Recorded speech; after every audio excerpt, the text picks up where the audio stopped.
Screen కనిపిస్తుందా? కనపడుతుంది sir. ఏం కనిపిస్తుంది? Energy bands. ఎనర్జీ బ్యాండ్స్, శక్తి పట్టికలు. ఇక్కడ చూడండి, ఒక యాటమ్ తీసుకుంటున్నాను. ఈ సెంటర్లో మనకి బ్లూగా కనిపిస్తుంది కదా, ఇది న్యూక్లియస్. న్యూక్లియస్ చుట్టూ డిఫరెంట్ ఆర్బిట్స్ ఉన్నాయి. ఇది ఫస్ట్ ఆర్బిట్ అనుకోండి, ఇది సెకండ్ ఆర్బిట్ అనుకోండి, ఇది థర్డ్ ఆర్బిట్ అనుకోండి. ఈ రెడ్ కలర్లో కనిపించేటువంటివి అన్నీ కూడా ఎలక్ట్రాన్స్. ఈ న్యూక్లియస్ చుట్టూ ఈ ఎలక్ట్రాన్స్ తిరుగుతున్నప్పుడు వాటికి కొంత వేగం ఉంటుంది. వేగం అంటే వెలాసిటీ. వెలాసిటీ ఉన్నప్పుడు దానివల్ల ఆ ఎలక్ట్రానులకి శక్తి ఉంటుంది. ఆ ఎలక్ట్రాన్కు ఉండేటువంటి శక్తిని మనం ఒక లైన్ చేత రిప్రజెంట్ చేస్తాం. దానిని ఎనర్జీ లెవెల్ అని కానీ లేదా శక్తి స్థాయి రేఖ అని కానీ అంటారు. నెక్స్ట్ స్లైడ్ చూపించినప్పుడు మీకు ఇంకా కొంచెం బాగా అర్థమవుతుంది. అంటే ఫస్ట్ ఆర్బిట్లో తిరిగేటువంటి ఎలక్ట్రాన్లకి కొంత శక్తి ఉంటుంది. ఆ శక్తిని నేను ఒక లైన్ చేత రిప్రజెంట్ చేస్తాను. ఇదిగో రెండవ ఆర్బిట్లో మళ్ళీ కొన్ని ఎలక్ట్రాన్లు తిరుగుతున్నాయి. వాటి ఎనర్జీని ఒక లైన్ చేత రిప్రజెంట్ చేస్తాను. మూడో ఆర్బిట్లో ఇంకొన్ని ఎలక్ట్రాన్లు తిరుగుతున్నాయి. దాన్ని ఇంకొక లైన్ చేత రిప్రజెంట్ చేస్తాను. ఇట్లా ఒక్కొక్క ఆర్బిట్లో ఉండేటువంటి ఎలక్ట్రానుల యొక్క శక్తిని, ఎనర్జీని ఒక్కొక్క లైన్ చేత రిప్రజెంట్ చేస్తే వాటిని ఎనర్జీ లెవెల్స్ అని కానీ లేదా శక్తి స్థాయి రేఖలు అని కానీ అంటారు. ఇప్పుడు ఇక్కడ ఇది ఔటర్ మోస్ట్ ఆర్బిట్ కదా. ఈ ఔటర్ మోస్ట్ ఆర్బిట్లో తిరుగుతుండేటువంటి ఎలక్ట్రాన్కి నేను కొంత ఎనర్జీ ఇస్తే ఈ ఎలక్ట్రాన్ యాటమ్ను వదిలిపెట్టేసి బయటికి వెళ్ళిపోయింది. కనపడుతుంది కదా. ఔటర్ మోస్ట్ ఆర్బిట్లో ఉండేటువంటి ఎలక్ట్రాన్కి నేను కొంత శక్తిని ఇస్తే ఆ ఎలక్ట్రాను బయటికి వెళ్ళిపోయింది. యశస్వి, అర్థమవుతుందా? అర్థమవుతుంది సార్. అప్పుడు ఆ బయటికి వెళ్ళినటువంటి ఎలక్ట్రాన్కి ఇంకా ఎక్కువ శక్తి ఉంటుందా, తక్కువ శక్తి ఉంటుందా? ఎక్కువ ఉంటుంది. కాబట్టి ఈ ఔటర్ మోస్ట్ ఆర్బిట్లో తిరిగేటువంటి ఎలక్ట్రాన్ ఏమో వ్యాలెన్సీ ఎలక్ట్రాన్స్ అంటారు, సంయోజక ఎలక్ట్రానులు. ఈ బయటికి వెళ్ళిపోయినటువంటి ఎలక్ట్రాన్ని ఫ్రీ ఎలక్ట్రాన్ అంటారు. ఈ సంయోజక ఎలక్ట్రాను లేదా వ్యాలెన్సీ ఎలక్ట్రాన్ యొక్క ఎనర్జీ కంటే కూడా ఫ్రీ ఎలక్ట్రాన్కి ఎనర్జీ ఎక్కువ ఉంటుంది. ఇది యాటమ్ను వదిలిపెట్టిపోయిన తర్వాత దీని ఇష్టం వచ్చిన చోట ఇది తిరగవచ్చు. దీన్ని ఫ్రీ ఎలక్ట్రాన్ అంటారు. ఇది కరెంటుని కండక్ట్ చేయడానికి వినియోగపడుతుంది అన్నమాట. కాబట్టి ఫ్రీ ఎలక్ట్రాన్స్ లేదా స్వేచ్ఛ ఎలక్ట్రాన్లు అనేటువంటివి పరమాణువులో ఉండవు. అవి బయటకు వచ్చేస్తాయి. బయటకు వచ్చిన తర్వాత అవి స్వేచ్ఛను పొందుతాయి. వాటి వల్ల కరెంట్ ఫ్లో అనేటువంటిది జరుగుతుంటుంది. ఇక్కడ ఒక్కొక్క ఆర్బిట్లో తిరిగేటువంటి ఎలక్ట్రాన్లకి ఒక్కొక్క శక్తి ఉంటుంది. ఆ ఒక్కొక్క శక్తిని ఒక్కొక్క లైన్ చేత లేదా ఎనర్జీ లెవెల్ చేత రిప్రజెంట్ చేస్తాం. నెక్స్ట్ స్లైడ్ చూడండి. ఈ స్లైడ్లోకి వచ్చేటప్పటికి ఇక్కడ 3 ఆర్బిట్స్ ఉన్నాయనుకోండి. ఏది పరమాణువుకి ఫస్ట్ ఆర్బిట్లో తిరిగేటువంటి ఎలక్ట్రాన్కి ఉండేటువంటి శక్తిని ఇదిగో ఇక్కడ ఫస్ట్ ఒక లైన్ చేత 1కి పైన ఉన్నది కదా. ఇక్కడ నంబర్ ఆఫ్ యాటమ్స్ ఎన్ని ఉన్నాయంటే ఒకే ఒక యాటమ్ ఉన్నది. ఫస్ట్ ఆర్బిట్కి ఇది ఎనర్జీ, సెకండ్ ఆర్బిట్కి ఇది ఎనర్జీ, థర్డ్ ఆర్బిట్లో తిరిగేటువంటి ఎలక్ట్రాన్కి ఇది ఎనర్జీ. కాబట్టి ఈ లైన్స్ అన్నీ కూడా ఎనర్జీ లెవెల్స్ అంటాం, తెలుగులో శక్తి స్థాయి రేఖలు. ఈ ఎనర్జీ లెవెల్స్ ఒక్కొక్క యాటమ్ ఉన్నప్పుడు ఒక్కొక్కటి ఉంటుంది. ఇప్పుడు చూడండి, నెక్స్ట్ ఇక్కడ 2 ఉన్నది కదా, అంటే నేను తీసుకున్నటువంటి పదార్థంలో 2 యాటమ్స్ ఉన్నాయి. ఫస్ట్ ఆర్బిట్ అంటే సపోజ్ ఇది 1s ఆర్బిట్ అనుకుంటే, మొదటి ఆర్బిట్లో తిరిగేటువంటి ఎలక్ట్రాన్కి ఇంత శక్తి ఉన్నది. అదే రెండో యాటంలో ఫస్ట్ ఆర్బిట్ తిరుగుతున్నదే, ఫస్ట్ ఆర్బిట్లో తిరిగేటువంటి ఎలక్ట్రాన్కి ఇంత శక్తి ఉన్నది. ఈ 2 శక్తులు సమానం కాకపోవచ్చు. ఎందువల్ల సమానం కాకపోవచ్చు అంటే, ఆ యాటంకి ఈ యాటంకి మధ్య ఇంటరాక్షన్స్ జరుగుతుంటాయి, అభిఘాతాలు జరుగుతుంటాయి. అవి ఒకదాన్ని ఒకటి గుద్దుకుంటుంటాయి. అందువల్ల ఒకదానికి శక్తి కొంచెం, ఇది చూడండి ఫస్ట్లో ఉన్నప్పుడు ఇది మధ్యస్థంగా ఉన్నది, దీనికి కొంత శక్తి ఏమో తగ్గింది, దీనికేమో కొంత శక్తి ఏమైంది, పెరిగింది. అందువల్ల ఒక యాటంలో ఉండేటువంటి దానికి ఇట్లా ఉన్నది, ఇంకొక యాటంలో ఉండేటువంటి 1s ఆర్బిట్లో ఉండేటువంటి ఎలక్ట్రాన్కి ఈ శక్తి.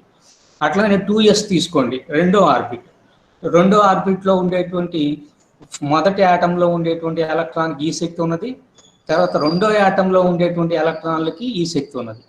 అట్లనే థర్డ్ ఆర్బిట్ తీసుకుంటే, థర్డ్ ఆర్బిట్లో మొదటి యాటంకి సంబంధించిన ఎనర్జీస్ ఎలా ఉన్నాయి, రెండో యాటంలో ఉండేటువంటి ఎనర్జీస్ ఎలా ఉన్నాయి. ఇంతవరకు అర్థమైనట్లేనా సౌజన్య?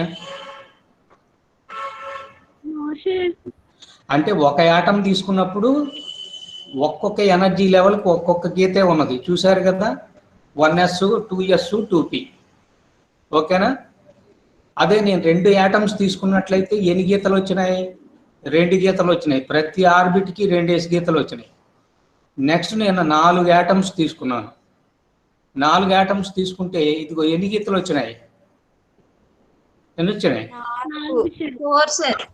4 వచ్చినాయి. అంటే ప్రతి ఆర్బిట్లో కూడా మా ఫస్ట్ యాటమ్ దిది, రెండో యాటమ్ దిది, మూడో యాటమ్ దిది, నాలుగో యాటమ్ దిది, అన్నీ కూడా 1s ఆర్బిట్లే. ఇవన్నీ కూడా 2s ఆర్బిట్లే. ఇవన్నీ కూడా 3s 3p అనుకోండి.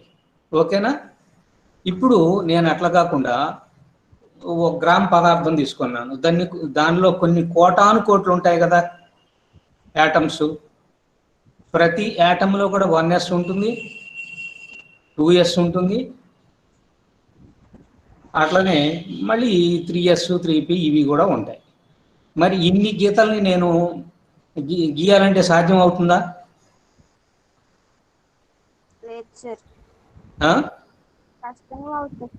కష్టం. అందువల్ల దీనిని నేను ఒక బాక్స్ చేత రిప్రజెంట్ చేస్తాను. అంటే ఇప్పుడు 1s ఆర్బిట్లో ఆ మొత్తం పదార్థంలో ఇదేమో ఒక యాటంకు సంబంధించింది, ఇదేమో మొత్తం పదార్థానికి సంబంధించింది.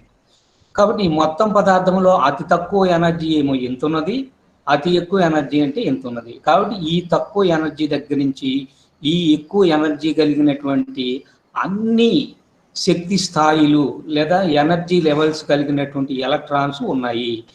దీనిని ఏమంటారంటే అలౌడ్ బ్యాండ్ అని కానీ లేదా శక్తి పట్టిక. అవునా? తర్వాత రెండో ఆర్బిట్లో చూడండి, అన్నిటికంటే తక్కువ శక్తి ఎంత ఉన్నది, అన్నిటికంటే శక్తి ఎక్కువ ఉంటే తీసుకుంటే ఎంత ఉన్నది. దీన్ని కూడా ఇంకొక అలౌడ్ బ్యాండ్ అని అంటారు. అలానే మళ్ళీ ఇక్కడి నుంచి ఇక్కడ వరకు ఏమి ఎలక్ట్రాను, ఆ శక్తి కలిగినటువంటి ఎలక్ట్రానులు ఏమి ఇక్కడ లేవు, ఈ మధ్యలో లేవు, ఈ మధ్యలో లేవు. దీన్ని ఫర్బిడన్ రీజియన్ అని కానీ లేదా ఫర్బిడన్ బ్యాండ్ అని కానీ, అంటే తెలుగులో శక్తి అంతరము. ఇక్కడి నుంచి ఇక్కడ వరకు కూడా ఇది శక్తి అంతరము లేదా నిషిద్ధ ప్రాంతము అనండి, ఇంకా బాగుంటుంది. నిషిద్ధ ప్రాంతము, ఫర్బిడన్ రీజియన్ అంటే నిషిద్ధ ప్రాంతము. అంటే ఈ శక్తి కలిగిన ఎలక్ట్రాన్ల దగ్గర నుంచి ఈ శక్తి కలిగిన ఎలక్ట్రాన్ల వరకు ఈ మధ్యలో అసలు ఏ ఎలక్ట్రానులు లేవు. మళ్ళీ అట్నే రెండో ఆర్బిట్కి మూడో ఆర్బిట్కి తీసుకున్నట్లయితే ఇక్కడ ఇంకొక అలౌడ్ బ్యాండ్ వచ్చింది. అవునా? వీటన్నిటిని కూడా శక్తి స్థాయి పట్టీలు. ఇది మొదటి ఆర్బిట్ శక్తి స్థాయి పట్టి, ఇది రెండవ ఆర్బిట్ శక్తి స్థాయి పట్టి, ఇదేమో మూడవ ఆర్బిట్లో ఉండేటువంటి ఎలక్ట్రానుల యొక్క శక్తి స్థాయి పట్టీలు. వీటన్నిటిని కూడా అలౌడ్ బ్యాండ్స్ అని కానీ లేదా ఎనర్జీ బ్యాండ్స్ అని కానీ అంటారు. కాబట్టి ఇది ఒక ఎనర్జీ బ్యాండ్, ఇది ఒక ఎనర్జీ బ్యాండ్, ఇది ఒక ఎనర్జీ బ్యాండ్. ఇట్లా వెళితే అవుటర్ మోస్ట్ ఆర్బిట్ లో ఉండేటువంటిది ఎలక్ట్రాన్లకు కూడా ఒక ఎనర్జీ బ్యాండ్ ఉంటుంది కదా, దాన్ని ఏమంటారంటే వ్యాలెన్సీ బ్యాండ్ అని అంటారు. అంటే యాటంలో ఉండేటువంటి అవుటర్ మోస్ట్ ఆర్బిట్ లో తిరుగుతున్నటువంటి ఎలక్ట్రాన్లకు సంబంధించినటువంటి ఎనర్జీ బ్యాండ్ లేదా శక్తి స్థాయి పట్టిని సమయోజక పట్టి అని అంటారు. అంతవరకు అర్థమైందా? మాట్లాడటం లేదు ఎవరు? అర్థమైంది. అంటే ఒక్క ఎలక్ట్రాన్ ఒక్క యాటం మాత్రమే తీసుకున్నట్లయితే కేవలం గీతలు ఉంటాయి. కొంత పదార్థం తీసుకున్నట్లయితే అనేక గీతల సమూహం ఉంటుంది. ఈ గీతల సమూహం మొత్తాన్ని నేనేమంటున్నాను, ఒక బ్యాండ్ అంటాను. బ్యాండ్ అంటే it is a group of lines అన్నమాట. అది గుర్తుపెట్టుకోండి. మళ్ళీ ఇక్కడి నుంచి ఇక్కడ వరకు శక్తి కలిగినటువంటి ఎలక్ట్రాన్లు ఏమీ లేవు. అంటే 1s దగ్గర నుంచి 2s వరకు కూడా ఏ ఎలక్ట్రాను లేవు కాబట్టి ఆ ప్రాంతంలో శక్తి స్థాయి రేఖలు ఏమీ ఉండవు. అట్లనే ఈ ప్రాంతంలో కూడా శక్తి స్థాయి రేఖలు ఉండవు. దీన్ని ఫర్బిడెన్ రీజియన్ కానీ లేదా ఫర్బిడెన్ బ్యాండ్ అని కానీ అంటారు. ఫర్బిడెన్ రీజియన్ని తెలుగులో శక్తి అంతరము లేదా నిషిద్ధ ప్రాంతము అని అంటారు. అవునా? ఇది గుర్తుపెట్టుకోండి. నెక్స్ట్ స్లైడ్కి వెళ్దాం. ఇప్పుడు ఈ యాటం తీసుకోండి. ఇందాక నేను శక్తి స్థాయి పట్టీల్ని బాగా వెడల్పుగా గీశాను. ఇప్పుడు కొంచెం దగ్గరగా సన్నగా గీస్తాను. ఇప్పుడు ఇది ఒక యాటమ్ అనుకోండి. యాటమ్ అనుకున్నట్లయితే ఇది న్యూక్లియస్. ఇక్కడ ఆర్బిట్లు ఎన్ని ఉన్నాయి చూడండి. 1 2 3 4 ఆర్బిట్లు ఉన్నాయి. ఇప్పుడు చూడండి, ఫస్ట్ ఆర్బిట్కి సంబంధించి ఇదిగో ఇక్కడ ఒక గీత కాదు, ఇది ఒక బ్యాండ్. అవునా? ఫస్ట్ ఆర్బిట్కి సంబంధించినటువంటి అలౌడ్ బ్యాండ్. తర్వాత ఇది అంతకంటే ఎక్కువ శక్తి ఉంటుంది కదా రెండో ఆర్బిట్లో, అందువల్ల ఇది సెకండ్ బ్యాండ్. ఇది కూడా అలౌడ్ బ్యాండ్. ఈ బ్యాండ్కి మధ్య ఉండేటువంటిది ఏమిటి? నిషిద్ధ ప్రాంతము లేదా ఫర్బిడెన్ రీజియన్. అట్లనే 2 అయిపోయిన తర్వాత నెక్స్ట్ మూడవ బ్యాండ్, మూడవ ఆర్బిట్. అంటే ఇది చూడండి, ఇది 1, ఇది 2, ఇది 3. ఇది మూడవ బ్యాండ్కి సంబంధించింది. అవునా? Allowed band. తర్వాత 4వ ఆర్బిట్లో తిరిగేటువంటి ఎలక్ట్రాన్లకు సంబంధించినటువంటి బ్యాండ్ ఇది. అవుటర్ మోస్ట్ ఆర్బిట్లో ఉండేటువంటి ఎలక్ట్రాన్లకు సంబంధించినటువంటి పట్టీని ఏమంటారు? Valence band. బ్యాండ్ అనాలి, బాండ్ కాదు. బ్యాండ్ పట్టీ. బాండ్ అంటే బంధము. అవునా? ఇప్పుడు ఈ ఎలక్ట్రాన్కి శక్తి ఇస్తే ఇది పరమాణువును వదిలిపెట్టి బయటికి వెళ్ళిపోయింది అన్నాం కదా. ఆ బయటికి వెళ్ళిపోయినటువంటి ఎలక్ట్రాన్కి ఇంకా ఎక్కువ శక్తి ఉంటుంది. దాన్ని ఫ్రీ ఎలక్ట్రాను లేదా కండక్షన్ ఎలక్ట్రాన్ అని అంటారు అన్నాం కదా. స్వేచ్ఛ ఎలక్ట్రానులు లేదా వహన ఎలక్ట్రాను అంటారు. పరమాణువును వదిలిపెట్టి బయటికి వెళ్ళిపోయినటువంటి ఈ ఎలక్ట్రాన్ బయటికి వెళ్ళిపోతే దానికి ఇంకా శక్తి ఎక్కువ ఉంటుంది కదా. ఆ శక్తిని మళ్ళీ ఇంకో పట్టీ చేత కనుక మనం సూచించినట్లయితే దాన్ని కండక్షన్ బ్యాండ్ అని అంటారు. అవునా? కాబట్టి అవుటర్ మోస్ట్ ఆర్బిట్లో ఉండేటువంటి ఎలక్ట్రాన్లకు సంబంధించినటువంటి బ్యాండ్ ఏమో వ్యాలెన్సీ బ్యాండ్. దానికి ఇంకొంత శక్తి ఇచ్చేసి ఈ ఎలక్ట్రాన్ కనుక స్వేచ్ఛను పొందినట్లయితే ఆ స్వేచ్ఛ ఎలక్ట్రాను లేదా ఫ్రీ ఎలక్ట్రాన్ దాని శక్తికి సంబంధించినటువంటి రేఖల యొక్క సమూహము ఏమిటి? Conduction band. ఈ వ్యాలెన్సీ బ్యాండ్కి కండక్షన్ బ్యాండ్కి ఉండేటువంటి ఎనర్జీ డిఫరెన్స్ ఎంత ఉంటుందో దాని ఎనర్జీ గ్యాప్ అని కానీ లేదా శక్తి అంతరం. ఇవన్నీ కూడా శక్తి అంతరాలే. కాకపోతే ఇక్కడ ఏమిటంటే పరమాణువుని ఎలక్ట్రాన్ వదిలేసి బయటికి వెళ్ళిపోవడానికి ఎంత శక్తి కావాల్సి వస్తుందో ఆ శక్తిని ఏమంటారంటే energy band, the energy gap అంటారు. శక్తి అంతరము. ఇంతవరకు అర్థమైందా?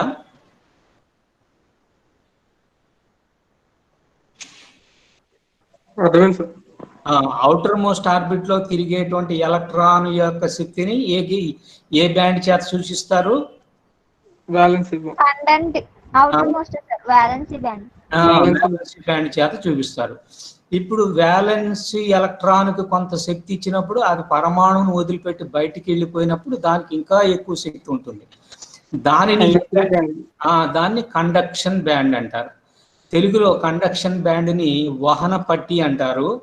వ్యాలెన్స్ బ్యాండ్ని ఏమంటారంటే సమయోజనీయ పట్టి లేదా సంయోజక పట్టి. కాబట్టి ఇదేమో సంయోజక పట్టి, ఇదేమో వహన పట్టి. సంయోజక పట్టి నుంచి వహన పట్టికి ఎలక్ట్రాన్లు పంపిస్తున్నావు అంటే అర్థం ఏంటంటే అవుటర్ మోస్ట్ ఆర్బిట్ లో నుంచి ఎలక్ట్రాన్ ని బయటకు లాగేస్తున్నావు. ఇదిగో ఈ వ్యాలెన్సీ బ్యాండ్ లో ఉండేటువంటి ఎలక్ట్రాన్లు మిగిలిన ఎలక్ట్రాన్లు అన్నీ కూడా న్యూక్లియస్ చేత బాగా గట్టిగా బంధింపబడి ఉంటాయి. కానీ కండక్షన్ బ్యాండ్ లో ఉండేటువంటి ఎలక్ట్రాన్ మాత్రం స్వేచ్ఛగా తిరుగుతూ ఉంటుంది. అట్లాంటి ఎలక్ట్రాన్లు ఎక్కువగా కనుక్కున్నట్లయితే అవి విద్యుత్ ప్రవాహానికి బాగా పనికొస్తాయి. ఓకేనా? Okay sir. ఇప్పుడు చూడండి, వ్యాలెన్సీ బ్యాండ్కి సంబంధించినటువంటి గీతలన్నీ, ఈ గీతలు మొత్తాన్ని కలిపి నేనేమంటున్నాను, ఒక పట్టి, వ్యాలెన్స్ బ్యాండ్ లేదా సంయోజక పట్టి. అట్లనే స్వేచ్ఛగా బయటికి వెళ్ళిపోయినటువంటి ఎలక్ట్రానులకు సంబంధించినటువంటి రేఖల యొక్క సమూహం. ఈ రేఖలన్నీ ఇంకా దగ్గరగా ఉన్నట్లయితే దీన్ని ఇంకా ఒక పట్టి అంటాము. దీన్నేమో కండక్షన్ బ్యాండ్, వహన పట్టి. ఇది వహన పట్టి, ఇది సంయోజక పట్టి. మధ్య ఉండేటువంటిది ఏమిటి, ఎనర్జీ గ్యాప్, శక్తి అంతరము లేదా ఫర్బిడన్ రీజియన్, తెలుగులో శక్తి అంతరము అంటారు. అవునా? ఇవి గుర్తుపెట్టుకోండి. ఓకేనా? Okay sir. ఇప్పుడు మనం అసలు విషయానికి వద్దాం. ఇప్పుడు నేను ఒక ఇన్సులేటర్ తీసుకున్నాను. ఇన్సులేటర్ అంటే ఏంటి?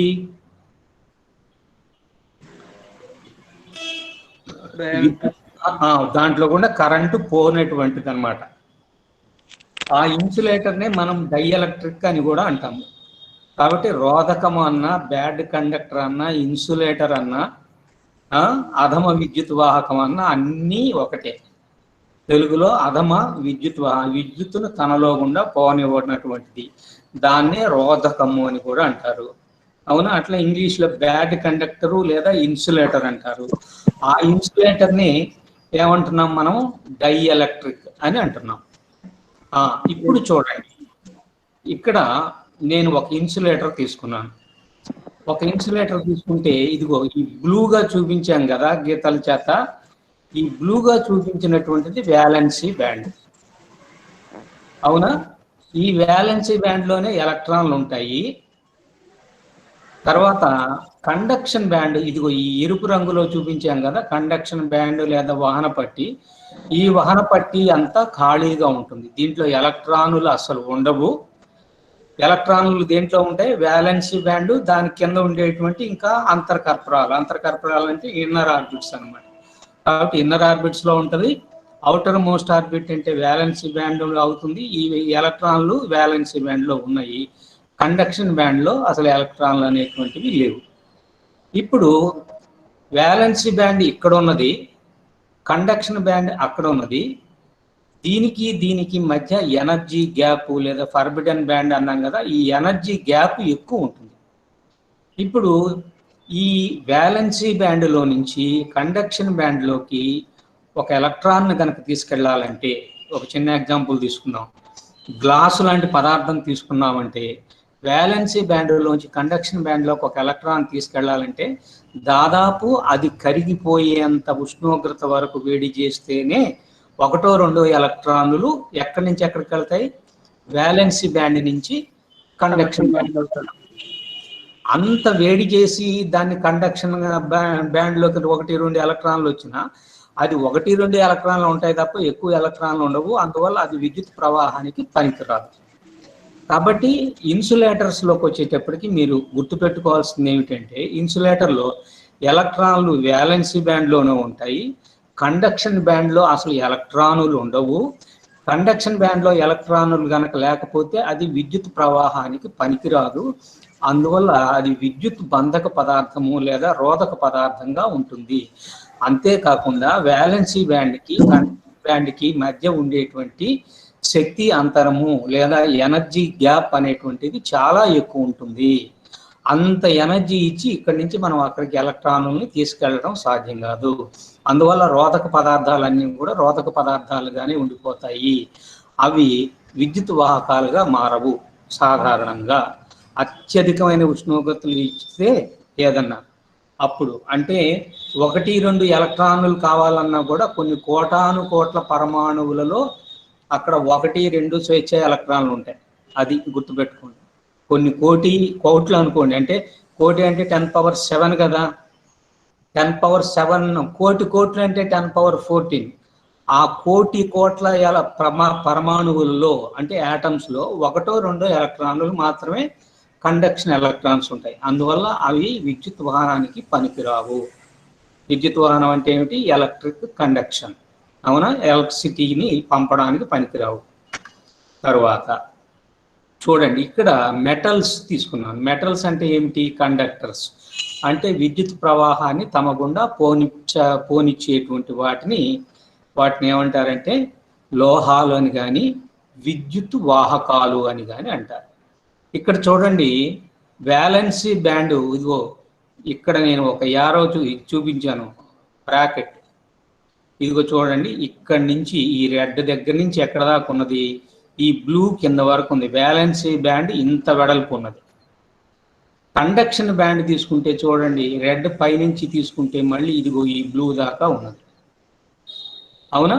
కాబట్టి కండక్షన్ బ్యాండ్ ఇక్కడి నుంచి ఇక్కడ దాకా ఉన్నది, వ్యాలెన్సీ బ్యాండ్ ఏమో ఇక్కడి నుంచి ఇక్కడ దాకా ఉన్నది. ఈ మధ్యలో వాయిలెట్ కలర్ లాగా ఉన్నది కదా, ఈ వాయిలెట్ కలర్ ఉండేటువంటి భాగము రెండు కూడా అధ్యారోపణ చెందిన సూపర్ ఇంపోజ్ అయినటువంటి ప్రాంతం. చూడండి, ఇన్సులేటర్లోనేమో వ్యాలెన్సీ బ్యాండ్ ఈ కింద ఎక్కడో ఉన్నది, కండక్షన్ బ్యాండ్ పైన ఎక్కడో ఉంది. కానీ మెటల్స్లో లేదా కండక్టర్స్లోకి వచ్చేటప్పటికి వ్యాలెన్సీ బ్యాండ్ కండక్షన్ బ్యాండ్లోకి ఎంక్రోచ్ అయింది, అట్నే కండక్షన్ బ్యాండ్ వ్యాలెన్సీ బ్యాండ్ లోపలికి ఎంక్రోచ్ అయిపోయింది. అంటే ఇవి రెండు కూడా అధ్యారోపణం చెందినాయి. అంటే నువ్వు ఏమాత్రం ఎనర్జీ ఇవ్వకుండానే వ్యాలెన్సీ బ్యాండ్లోంచి కండక్షన్ బ్యాండ్లోకి ఎలక్ట్రాన్లు వెళ్ళిపోతుంటాయి అన్నమాట. అంటే పైన ఖాళీ అవుతుంటే అవి పక్క పరమాణువులకు ఆ పక్క పరమాణువులకు వెళ్ళిపోతూ ఉన్నాయి అనుకోండి, అప్పుడు కావాల్సిన ఎలక్ట్రాన్లు ఎక్కడి నుంచి వస్తుంటాయి? వ్యాలెన్సీ బ్యాండ్ నుంచి కండక్షన్ బ్యాండ్లోకి వస్తాయి. వ్యాలెన్సీ బ్యాండ్లో ఉన్నప్పుడేమో అది పరమాణువు చేత గట్టిగా బంధింపబడి ఉంటుంది. కండక్షన్ బ్యాండ్లోకి వచ్చేటప్పటికి అదేమైపోతుంది? ఫ్రీ ఎలక్ట్రాన్ అయిపోతుంది, స్వేచ్ఛ ఎలక్ట్రాన్ అయిపోతుంది. అందువల్ల ఆ పదార్థం మొత్తం దాని అంతా తిరగలుగుతుంది. అదే వ్యాలెన్సీ ఎలక్ట్రాన్ కనుక అయినట్లయితే కేంద్రకం చుట్టూ ఆ నిర్దిష్టమైనటువంటి ఆర్బిట్లోనే తిరుగుతుంది. ఫ్రీ ఎలక్ట్రాన్ అయితే మెటీరియల్ మొత్తం తిరుగుతుంది, ర్యాండమ్ మోషన్ చేస్తూ ఉంటుంది. ఆ ఎలక్ట్రాన్స్ ఏమన్నాము? కండక్షన్ ఎలక్ట్రాన్స్ లేదా ఫ్రీ ఎలక్ట్రాన్స్. తెలుగులో వహన ఎలక్ట్రానులు అంటే విద్యుత్ వాహనానికి పనికొస్తాయి అన్నమాట. వహన ఎలక్ట్రానులు లేదా స్వేచ్ఛా ఎలక్ట్రానులు అని అంటారు. కాబట్టి ఇప్పుడు ఇన్సులేటర్స్కి కండక్టర్స్కి తేడా చూశారు కదా. ఇన్సులేటర్స్లో కోటాను కోట్ల పరమాణువులలో 1-2 ఎలక్ట్రానులు మాత్రమే స్వేచ్ఛా ఎలక్ట్రానులు లభ్యమవుతాయి. అంతేకాకుండా వ్యాలెన్సీ బ్యాండ్కి కండక్షన్ బ్యాండ్కి ఉండేటువంటి మధ్య ఎనర్జీ గ్యాప్ ఉన్నది, అది చాలా ఎక్కువ ఉంటుంది. శక్తి అంతరం చాలా ఎక్కువ. కోటాను కోట్ల పరమాణువులలో 1-2 పరమాణువులకు స్వేచ్ఛ ఎలక్ట్రాన్లు ఉంటాయి. కానీ ఈ గుడ్ కండక్టర్స్ లేదా మెటల్స్ కనుక తీసుకున్నట్లయితే ఇక్కడ వ్యాలెన్సీ బ్యాండ్ కండక్షన్ బ్యాండ్ ఇవి రెండు కూడా సూపర్ ఇంపోజ్ అయి ఉన్నాయి, అధ్యారోపణం చెంది ఉన్నాయి. అంతేకాకుండా ప్రతి పరమాణువుకి 1-2, ఇప్పుడు సోడియం తీసుకున్నాం అనుకో, సోడియం ప్రతి పరమాణువు కూడా ఒక స్వేచ్ఛ ఎలక్ట్రాన్ ఉంటుంది. అవుటర్ మోస్ట్ ఆర్బిట్లో తిరిగేటువంటిది అవతలకి వెళ్ళిపోతూ ఉంటుంది అనమాట. కాబట్టి ఇక్కడ ప్రతి పరమాణువుకి అంటే 10⁻14 పరమాణువులు ఉన్నట్లయితే 10⁻14 కానీ లేదా 2 × 10⁻14 స్వేచ్ఛ ఎలక్ట్రాన్లు ఉంటాయి. కానీ ఇక్కడ ఒక్క స్వేచ్ఛ ఎలక్ట్రానే ఉంటుంది. అందువల్ల దీంట్లో కావాల్సినటువంటి నంబర్ ఆఫ్ కండక్షన్ ఎలక్ట్రాన్స్ ఉన్నాయి, అవైలబుల్గా ఉన్నాయి. అందువల్ల విద్యుత్ వాహనానికి ఇది పనికొస్తుంది, ఇది పనికిరాదు.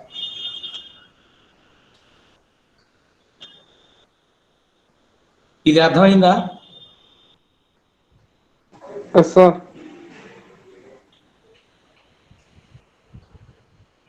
Okay okay.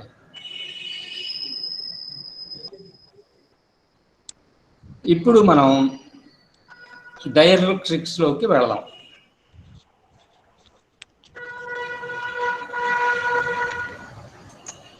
డైఎలక్ట్రిక్స్లోకి వెళితే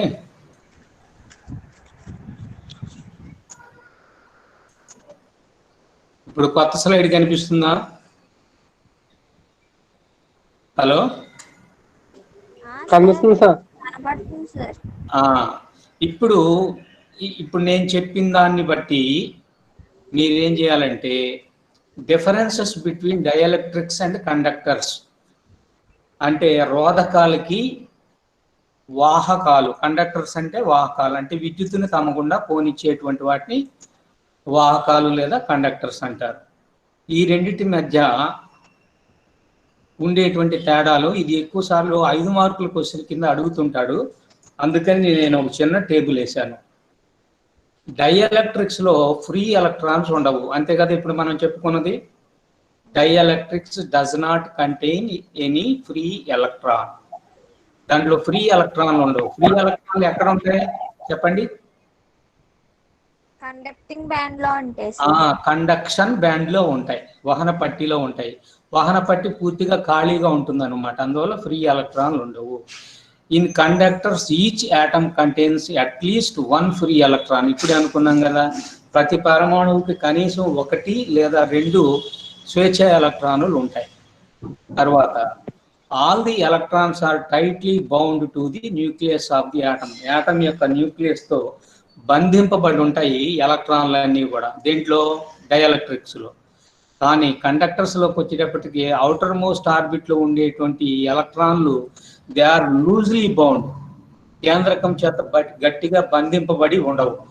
గట్టిగా బంధింపబడి ఉండకపోవడం వల్ల అది పరమాణువుని కొద్దిపాటి శక్తి ఇచ్చినా, కొద్దిగా వేడి చేసినా కూడా పరమాణువుని వదిలిపెట్టి బయటికి వెళ్ళిపోతాయి. కాబట్టి కావలసిన ఫ్రీ ఎలక్ట్రాన్స్ మనకు దొరుకుతాయి. తర్వాత దీంట్లో డైఎలక్ట్రిక్స్ లోకి వచ్చేటప్పుడు కండక్షన్ బ్యాండ్ ఈజ్ ఎంటీ, కానీ కండక్టర్స్ లోకి వచ్చేటప్పుడు కండక్షన్ బ్యాండ్ కంటైన్స్ ఎలక్ట్రాన్స్. కాబట్టి దీంట్లోనేమో కండక్షన్ బ్యాండ్ అనేటువంటిది అసలు పూర్తిగా ఖాళీగా ఉంటుంది, ఇక్కడేమో ఎలక్ట్రాన్లు ఉంటాయి. తర్వాత ఈ 4వ పాయింట్ ఒకసారి చదువుతారా మీరు? కనపడుతుంది కదా,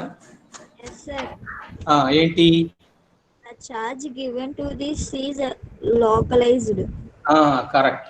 ఇప్పుడు the charge given to this is లో అంటే డైఎలక్ట్రిక్ కి మనం ఇచ్చేటువంటి ఛార్జ్ ఎక్కడ ఇచ్చిన ఛార్జ్ అక్కడే ఉంటుంది. మనం 2 స్పియర్లు ఎగ్జాంపుల్ చెప్పుకున్నాం. ఏది? బ్యాడ్ కండక్టర్తో చేసిన లేదా ఇన్సులేటింగ్ స్పియరు, కండక్టింగ్ స్పియరు 2 తీసుకుంటే ఇన్సులేటర్తో చేసినటువంటి స్పియర్కి ఏమో మనం ఇచ్చినటువంటి ఛార్జ్ అంతా కూడా యూనిఫామ్గా డిస్ట్రిబ్యూట్ అయి ఉంది. తర్వాత ఒక గుడ్ కండక్టర్కి ఇచ్చినటువంటి ఛార్జ్ అంతా కూడా ఎక్కడికి వచ్చింది? ఎక్కడికి వచ్చింది? సర్ఫేస్ మీదకి వచ్చింది. ఇక్కడ అది ఇక్కడ చెప్తున్నాం. The charge given to this is localized. తర్వాత కండక్టర్స్ లోకి వచ్చేటప్పటికి the charge given to this resides on this. తర్వాత ఇక్కడ చూడండి 5వ పాయింట్లో మనం ఒక ఎలక్ట్రిక్ ఫీల్డ్ మధ్యలో కనుక ఈ డైఎలక్ట్రిక్ కనుక పెడితే ఎలక్ట్రాన్ అటైనా మూవ్ అవుతుంది లేదా ఇటైనా మూవ్ అవుతుంది. అంటే ఎలక్ట్రాన్స్ అటు ఇటు కదులుతుంటాయంటే they will take to and fro motion. పరమాణువును వదిలిపెట్టి వెళ్ళిపోకుండా అంటే న్యూక్లియస్ను వదలకుండా అటుకి ఇటుకి కదులుతుంటాయి, అవునా? కానీ కండక్టర్స్లోకి వచ్చేటప్పటికి యాటమ్ను వదిలేసి వెళ్ళిపోతాయి. యాటమ్ని వదిలేసి వెళ్ళిపోతున్నాయంటే, దూరంగా వెళ్ళిపోతున్నాయంటే వాటికి ఏ మోషన్ ఉన్నదని లీనియర్ మోషను లేదా ట్రాన్స్లేటరీ మోషన్, రేఖీయ చలనము ఉన్నది అని అర్థం. కాబట్టి కండక్టర్స్లో ఏమో ఎలక్ట్రాన్లు రేఖీయ చలనం ఉంటుంది, రోధకాలలో ఎలక్ట్రాన్లకు ఏముంటుంది? కంపన చలనము, అటు ఇటు కదలడం అంటే కంపనం అనమాట. తర్వాత 6వ పాయింట్ చూడండి, dielectrics do not conduct electricity. కాబట్టి డైఎలక్ట్రిక్స్ అనేటువంటివి ఎలక్ట్రిసిటీని తమ ద్వారా పోనీవు. ఎలక్ట్రాన్స్ పోతే కదా విద్యుత్ ప్రవాహం జరిగేది, ఎలక్ట్రాన్స్ పోనివ్వదు. కాబట్టి ఇక్కడ కరెంట్ ఫ్లో అనేటువంటిది ఉండదు. But conductors conduct electricity. కాబట్టి కండక్టర్స్లో ఎలక్ట్రిసిటీ అనేటువంటిది ఫ్లో అవుతుంది, జరుగుతుంది అన్నమాట. తర్వాత ఇక్కడ చూడండి, ఏదైనా ఒక డైఎలక్ట్రిక్ తీసుకొని ఆ డైఎలక్ట్రిక్కి అటువైపు ఒక పాజిటివ్ ప్లేటు, ఇటువైపు ఒక నెగటివ్ ప్లేటు పెట్టేసి వోల్టేజ్ని పెంచుతూ వెళ్ళిపోయామనుకో, ఏదో ఒక టైంలో ఒక్కసారిగా అవుట్ బ్రేక్ అయిపోయినట్టు ఎలక్ట్రాన్లన్నీ కూడా పరమాణువుల్ని వదిలిపెట్టేసి ఒక్కసారిగా ఎక్కడికి దూకుతాయి? పాజిటివ్ ప్లేట్ మీదకి దూకుతాయి. అప్పుడు డైఎలక్ట్రిక్ దాని యొక్క స్వభావాన్ని కోల్పోతుంది అనమాట. అవునా? For particular applied field strength or for a particular applied voltage dielectric loses its insulation character. ఆ మినిమం వోల్టేజ్ ఎంతైతే ఉందో దాన్ని బ్రేక్ డౌన్ వోల్టేజ్ అని అంటారనమాట. అవునా? విచ్ఛిన్న వోల్టేజీ అంటే మనం రోధక పదార్థాన్ని ఒక ప్లేట్ లాగా తీసుకొని అటువైపు ఒక పాజిటివ్ మెటల్ ప్లేట్, ఇటువైపు ఒక నెగటివ్ మెటల్ ప్లేట్ పెట్టామనుకోండి. ఈ పాజిటివ్ మెటల్ ప్లేట్కి నెగటివ్ మెటల్ ప్లేట్కి మధ్య రెండింటికి బ్యాటరీ ఇచ్చేసి బ్యాటరీ వోల్టేజ్ కనుక పెంచుతూ ఉంటే చాలా టైం వరకు అది ఇన్సులేటర్గానే ఉండిపోతుంది. కానీ ఒక పర్టికులర్ వోల్టేజ్ వచ్చేసేటప్పటికి ఒక్కసారిగా అది ఏమైపోతుందో తెలుసా? ఎలక్ట్రాన్ వదిలేస్తుంది. అంటే ఏమైపోతుంది? కండక్టర్ అయిపోతుంది. అంటే దానికి డైఎలక్ట్రిక్ లక్షణాన్ని కోల్పోతుంది. అంతకంటే ఎక్కువ వోల్టేజ్ అప్లై చేసినా కూడా కోల్పోతుంది. ఆ మినిమం వోల్టేజ్ని ఏమంటారంటే బ్రేక్ డౌన్ వోల్టేజ్ అని అంటారు. ఇక కండక్టర్స్లోకి వచ్చేసేటప్పటికి అది బ్రేక్ డౌన్ అనేటువంటి ప్రసక్తి లేదు. ఎందువల్లంటే మొదటి నుంచి అది ఇస్తూనే ఉంటుంది కదా ఎలక్ట్రాన్లు. కాబట్టి పలానా చోట బ్రేక్ డౌన్ జరగడం అనేటువంటిది ఉండదు. అది దానికి మొదటి నుంచే బ్రేక్ డౌన్ ఉంది. తర్వాత డైఎలక్ట్రిక్స్కి ఎగ్జాంపుల్ చూడండి. మైకా షీటు, గ్లాసు, ప్లాస్టిక్, తర్వాత పేపరు, తర్వాత వుడ్, ఇవన్నీ కూడా దేని కిందకు వస్తాయి? డైఎలక్ట్రిక్స్ కిందకు వస్తాయి. చెప్పాం కదా బ్యాడ్ కండక్టర్స్ అంటే అవి. తర్వాత కండక్టర్స్కి వచ్చేసేటప్పటికి all metals are good conductors of electricity. అంతవరకు అర్థమైందా?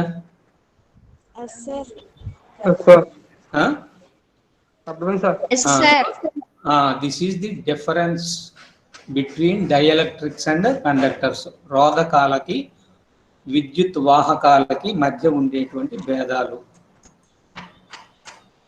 ఇక డైఎలక్ట్రిక్స్ వల్ల ఉపయోగాలు ఏమిటి? ఇక్కడ ఒక 4 ఉపయోగాలు పెడుతున్నాం. కెపాసిటర్ అనేటువంటి పదం విన్నారా మీరు?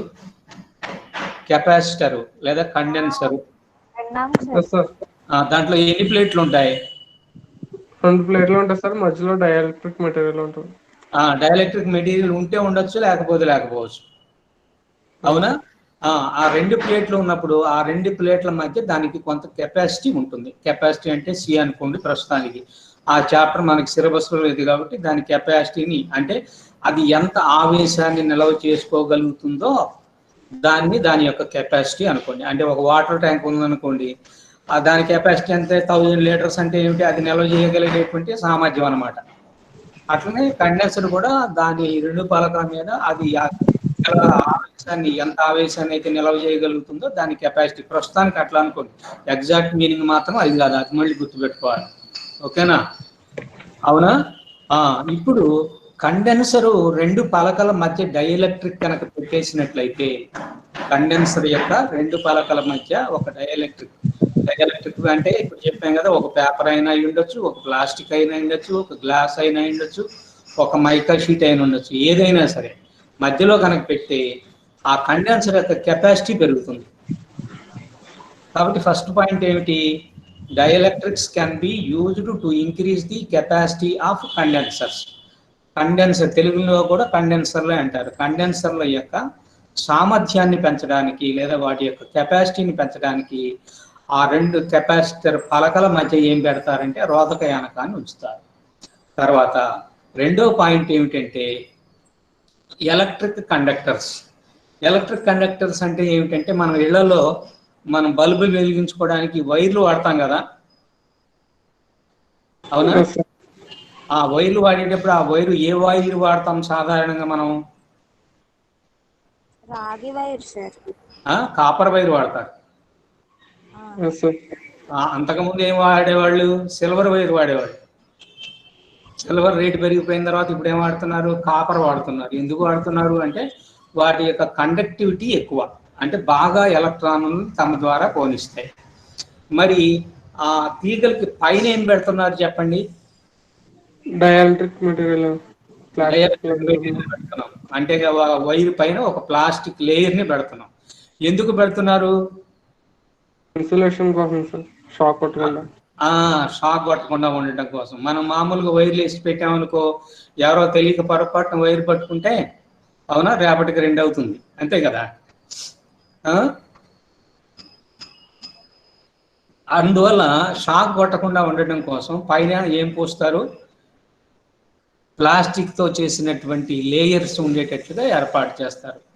కాబట్టి ఇన్సులేషన్ కలిగించడం కోసం ఎలక్ట్రిక్ కండక్టర్స్ మీద వాటిని పూతలుగా వాడతారు. తర్వాత ఇంకోటి ఏమిటంటే, ఇప్పుడు హెచ్టీ వైర్స్ అనేటువంటి ఐడియా ఉన్నదా మీకు? High tension wires. High tension wires. అమ్మాయిలు మీరు తెలియదు సార్. తెలీదా? మనం సార్. ఊళ్ళో మనకు ట్రాన్స్ఫార్మర్ల దగ్గరకు వైర్లు వస్తాయి కదా, ఉంటాయి సార్. ఊళ్ళల్లో ట్రాన్స్ఫార్మర్లు ఉన్నాయా? ఉన్నాయి సార్, ఇంటి పక్కనే ఉంది సార్. ట్రాన్స్ఫార్మర్లకి వైరు తీసుకొచ్చి పవర్ ఇస్తుంది, మళ్ళీ ట్రాన్స్ఫార్మర్ దగ్గర నుంచి మన ఇళ్లలోకి వైర్ వస్తుంది, వైర్లు తీసుకొస్తాం. ఇటువంటి వోల్టేజ్ ఎంత ఉంటుంది చెప్పండి? ఇంట్లోకి వచ్చేది 220 ఉంటుంది సార్. 220, 230, 240 కొంచెం అటు ఇటుగా ఉంటాయి. 220 నుంచి 240కి మధ్యలో 230 వోల్ట్స్ అని అంటారు, వోల్ట్స్. కానీ 230 వోల్ట్స్ పవర్ జనరేషన్ దగ్గర నుంచి, అంటే నాగార్జున సాగర్ దగ్గర నుంచి ఇక్కడ దాకా 230 వోల్ట్స్ రాదు. అట్లా కనుక వచ్చేసే పని అయితే అక్కడి నుంచి 230 వోల్ట్స్ రప్పించేసేవాళ్ళు. మధ్యలో ఏమవుతుంది, పవర్ వోల్టేజ్ పడిపోతూ వస్తుంది దూరం పెరుగుతున్న కొద్దీ. అందుకోసం ఏం చేస్తారంటే పవర్ జనరేషన్ సెంటర్స్ దగ్గర కొన్ని వేల వోల్టులు ఉంటుంది వోల్టేజ్. ఆ వోల్టేజ్ని ఊళ్ళోకి తీసుకురావడానికి ఊరు బయట పెద్ద పెద్ద స్తంభాలు వేసి ఉంటాయి. ఓకేనా? Okay sir. పెద్ద పెద్ద స్తంభాలు, 50 అడుగులు 60 అడుగులు పెద్ద స్తంభాలు, వాటి మీద మందమైనటువంటి వైర్లతోటి నడుస్తూ ఉంటుంది ఒక పవర్ కేబుల్. వీళ్ళకేమి గుర్తున్నట్లేదు, అసలు ఊరు బయటికి వెళ్ళలేదా? చూసారు సార్, వీళ్ళకి గుర్తు రావట్లేదు. తెలుసు సార్ వీళ్ళందరికీ. అందరికీ తెలుసు. అవునా? మన కాలేజీ బయట కూడా పెద్ద పెద్ద హెచ్టీ వైర్లు ఉంటాయి, దూరంగా పొలాల్లో కూడా వెళ్తుంటాయి. అవునా? అంతంత వైర్లు వెళుతున్నప్పుడు వాటికి ఇన్సులేటర్స్ ఉండవు. అయితే కింద ఉండేటువంటి స్తంభము మెటల్ స్తంభమే కదా, మరి ఆ వైర్ నుంచి ఈ స్తంభంలోకి కరెంట్ వచ్చేస్తే చచ్చిపోతారు కదా కింద తిరిగేవాళ్ళు. అప్పుడు ఏం చేస్తారు, చుట్టూ పింగాణితో చేసినటువంటి సిరామిక్ సర్కిల్స్ లాంటివి, సిలిండర్స్ లాంటివి సపోర్ట్ పెడతారు అక్కడ. ఆ వైర్కను ఈ స్తంభానికి మధ్యలో అట్లాంటి వైర్స్ పెడతారు. అవునా? అంటే అవి మెకానికల్ సపోర్ట్ కోసం కూడా వాటిని మనం వాడుకుంటారనమాట. మెకానికల్ సపోర్ట్ అంటే యాంత్రికమైనటువంటి సపోర్టు లేదా బలం చేకూర్చడానికి ఏర్పాటు చేస్తారనమాట. ఆ వైర్లు ఈ పింగాణి వాటి మీద, అది పింగాణి కూడా ఎట్లాంటిది, పింగాణి అంటే ఏమంటున్నాం మనం, సిరామిక్ అంటున్నాం. ఇంగ్లీష్లో సిరామిక్ అంటారు, తెలుగులో పింగాణి అంటారు. ఆ పింగాణివి కూడా రోధకాలే, అది మట్టిని కాల్చో ఏదో తయారు చేస్తారు. తర్వాత డైఎలక్ట్రిక్ స్ట్రెంగ్త్ పెంచడానికి కూడా ఈ డైఎలక్ట్రిక్స్ అనేటువంటివి ఉపయోగిస్తారు. ఈ 4గిటిని యూజెస్గా చెప్పుకోండి. పైన చెప్పినటువంటి 8 చదవండి, కనీసం 5, 6 గుర్తుంటాయి. అది ఒక 5 మార్కులకి గుర్తుంటుంది. ఓకేనా? Okay sir. ఇప్పుడు అణువుల రూపంలో తీసుకుంటే పదార్థాలు డైఎలక్ట్రిక్స్ ఎట్లా ఉంటాయి అనేటువంటిది విషయానికి వద్దాం. వింటున్నారా అందరూ? సార్. ఇక్కడ డైఎలక్ట్రిక్స్కి వచ్చేటప్పటికి చూడండి, ఒక చిన్న ఎగ్జాంపుల్. ఒక పరమాణువు తీసుకున్నాం అనుకోండి, ఆ పరమాణువు మధ్యలో ఏముంటుంది, న్యూక్లియస్ ఉంటుందిగా. న్యూక్లియస్ ఉంటుంది. న్యూక్లియస్లో ప్రోటాన్స్ ఉంటాయి, పాజిటివ్ చార్జెస్ అనుకోండి. వాటికి ఒక సెంటర్ ఆఫ్ గ్రావిటీ ఉంటుందా? సెంటర్ ఆఫ్ గ్రావిటీ ఐడియా ఉందా మీకు అసలు? గరిమనాభిస్థానము. ఇప్పుడు న్యూక్లియస్ తీసుకుంటే, న్యూక్లియస్ సెంటర్ తీసుకున్నట్లయితే ఆ ప్రోటాన్ల యొక్క సెంటర్ ఆఫ్ గ్రావిటీ ఆ మధ్యలో ఉంటుంది. చుట్టూ ఎలక్ట్రాన్లు తిరుగుతున్నాయి కదా, ఆ ఎలక్ట్రాన్కి ఏ ఛార్జ్ ఉంటుంది? Negative charge. Negative charge. ఈ ఎలక్ట్రాన్లన్నిటికి కూడా ఇంకొక సెంటర్ ఆఫ్ గ్రావిటీ ఉండాలిగా, అది ఎక్కడ ఉంటుంది?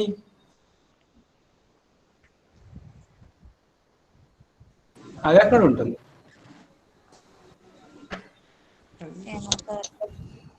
అది కూడా సెంటర్లోనే ఉంటుంది. ఎలక్ట్రాన్లు అన్నిటికీ సెంటర్ ఏమవుతుంది? మళ్ళీ న్యూక్లియస్ అవుతుందా కాదా? కాబట్టి దాని కేసులో అంటే ఒక యాటమ్ కనుక తీసుకున్నట్లయితే ఈ యాటంలో పాజిటివ్ ఛార్జెస్ యొక్క centre of gravity, negative charges యొక్క సెంటర్ ఆఫ్ గ్రావిటీ రెండు కలిసిపోయినాయా లేదా? అవును సార్. కలిసిపోయినాయి కదా. అట్లా కలిసిపోయినట్లయితే దాన్ని నాన్ పోలార్ డైఎలక్ట్రిక్ అని అంటారు.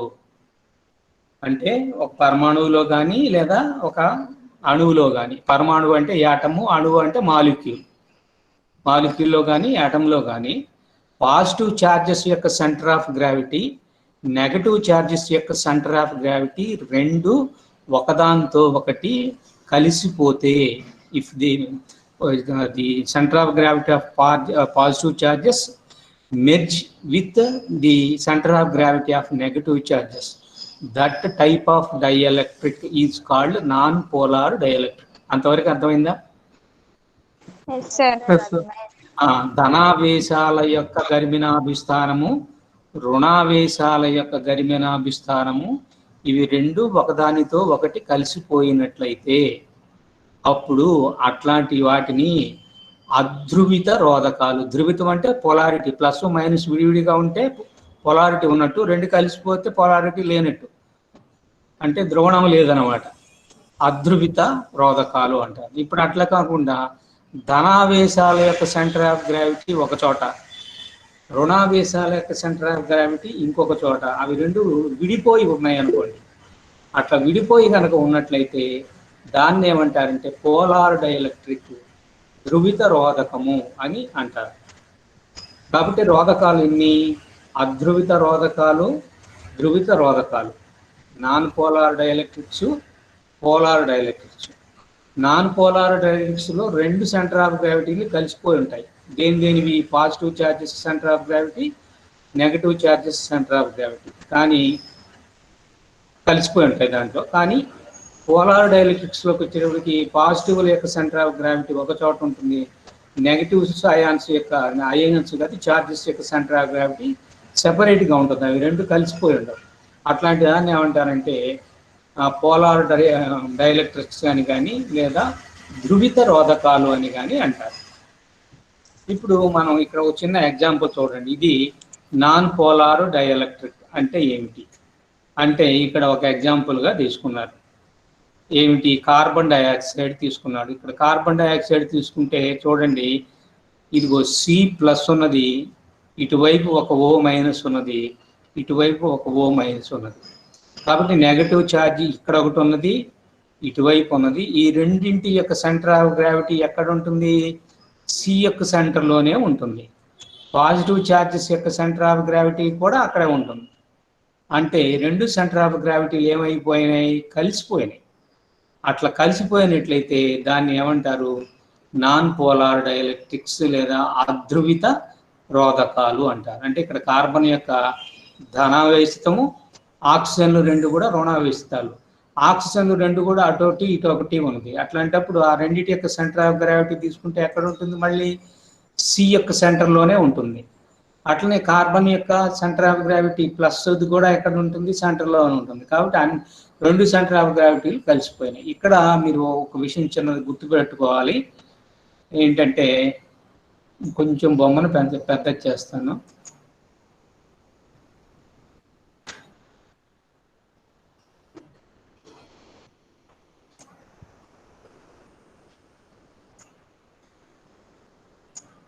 ఇక్కడ చూస్తే P అనే పదం ఒకటి తీసుకొని వచ్చారు. అంటే ఇక్కడ డైపోల్ మూమెంట్ మనం కొంచెం చాప్టర్లో లోపలికి వెళ్ళిన తర్వాత కొంచెం చెప్పుకుంటే అర్థమవుతుంది. ఆ డైపోల్ మూమెంట్ అనేటువంటిది ఏమిటంటే P చేత రిప్రజెంట్ చేస్తారు. అది మైనస్ నుంచి ప్లస్ వైపుకు ఉంటుంది అనమాట. ఇక్కడ చూస్తే మీరు చూడండి, P1 అనేటువంటిది ఈ ఆక్సిజన్కి ఈ కార్బన్కి మధ్య మైనస్ నుంచి ప్లస్ కంటే ఓ నుంచి సికి వైపు ఉన్నది. అట్లనే ఇటు రెండో గ్యాప్లో కనుక తీసుకున్నట్లయితే ఇక్కడ మైనస్ నుంచి ప్లస్కి ఎటువైపు ఉన్నది, ఇదిగో P2 ఇటువైపు ఉన్నది. ఇప్పుడు P1 మైనస్ P2 తీసుకోవాలి. P ఎందువల్లంటే ఇవి రెండు ఆపోజిట్లో ఉన్నాయి కదా. అప్పుడు P1 minus P2 is equal to 0. ఇక్కడ అయితే రెండు రకాలుగా చెప్పచ్చు. సార్ ప్రెజెంటేషన్ కనిపించట్లేదు సార్. ఏమ్మా? ప్రెజెంటేషన్ కనిపించట్లేదు సార్. కనిపించడం లేదా? లేదు సార్.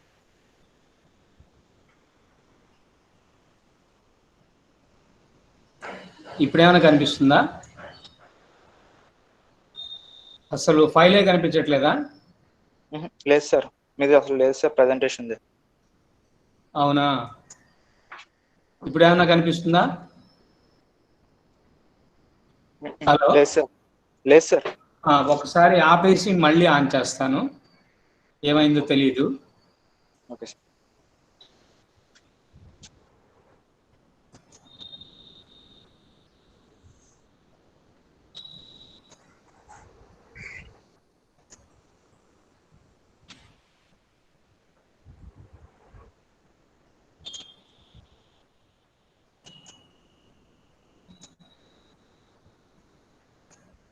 ఇప్పుడేమైనా కనిపిస్తుందా?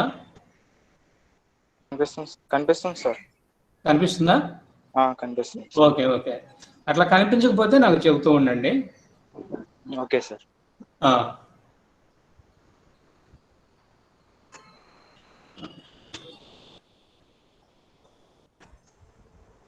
ఇప్పుడు కనిపిస్తుంది కదా? సరే, ఈ పైదానికి వచ్చేసేటప్పటికి రెండు సెంటర్ ఆఫ్ గ్రావిటీలు కలిసిపోయినాయి, పాజిటివ్ నెగిటివ్లు. అట్లనే డైపోల్ మూమెంట్ కనుక తీసుకుని, డైపోల్ మూమెంట్ తర్వాత చెప్తాను అన్నాను. డైపోల్ మూమెంట్ అంటే ఇప్పుడు positive charge plus Q, negative charge minus Q అయితే ఆ రెండింటి మధ్య డిస్టెన్స్ ఏదో సమ్ డి అనుకున్నట్లయితే క్యూ ఇంటూ డి అనేటువంటిది డైపోల్ మూమెంట్ అంటారు. అది నేను తర్వాత ఈక్వేషన్ మీకు చూపిస్తే అర్థమవుతుందిలేండి. ఓకేనా? ఇప్పుడు పోలార్కి వచ్చేటప్పటికి చూడండి, ఒక ఎగ్జాంపుల్ ఏం తీసుకున్నామంటే H2O తీసుకున్నాం. అట్లనే ఇది హెచ్సిఎల్ తీసుకుంటే H plus CL minus. H plus centre of gravity H దగ్గరే ఉంటుంది, సిఎల్ మైనస్ యొక్క centre of gravity CL minus దగ్గరే ఉంటుంది. అప్పుడు చూడండి, రెండు సెంటర్ ఆఫ్ గ్రావిటీలు విడిపోయి ఉన్నాయి. ఇట్లా విడిపోయినప్పుడు దీన్ని ఏమంటాం? పోలార్ డైఎలక్ట్రిక్స్ అని అంటారు. అవునా? ఓకేనా? Okay sir. అదే మీరు ఇంటర్మీడియట్లో వాటర్ తీసుకున్నట్లయితే వాటర్ యొక్క స్ట్రక్చర్ ఎలా ఉంటుంది చెప్పి ఉంటారు కదా మీకు ఇంటర్మీడియట్లో. చెప్పారు సార్. ఏ షేప్ లో ఉంటుంది?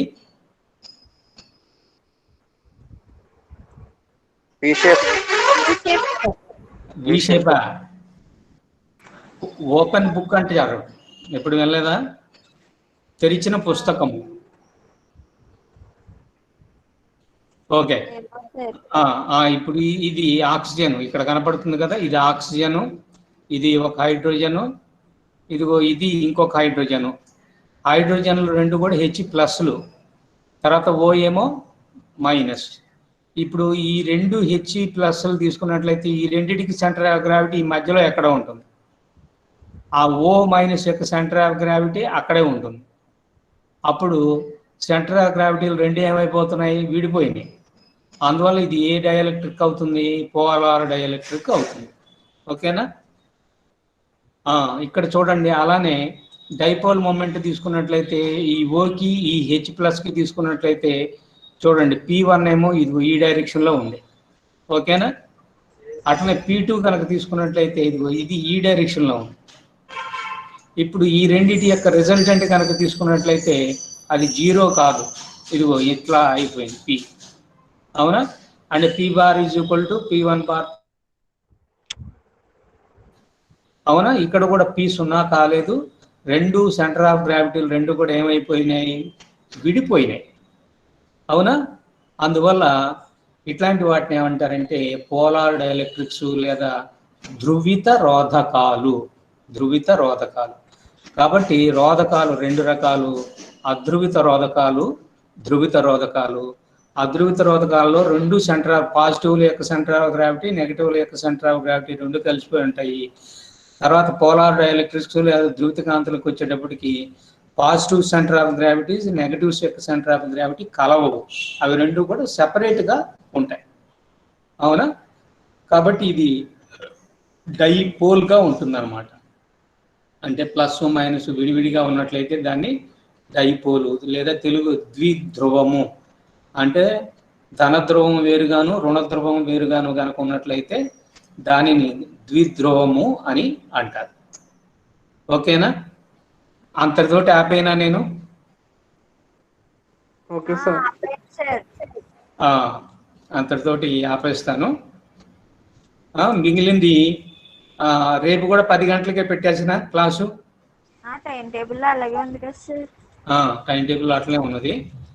కాబట్టి రేపు క్లాస్ కూడాను అలానే పెట్టేస్తాను. ఇవాళ చెప్పింది ఏమన్నా అర్థమైనట్లేనా? అర్థమైంది సార్.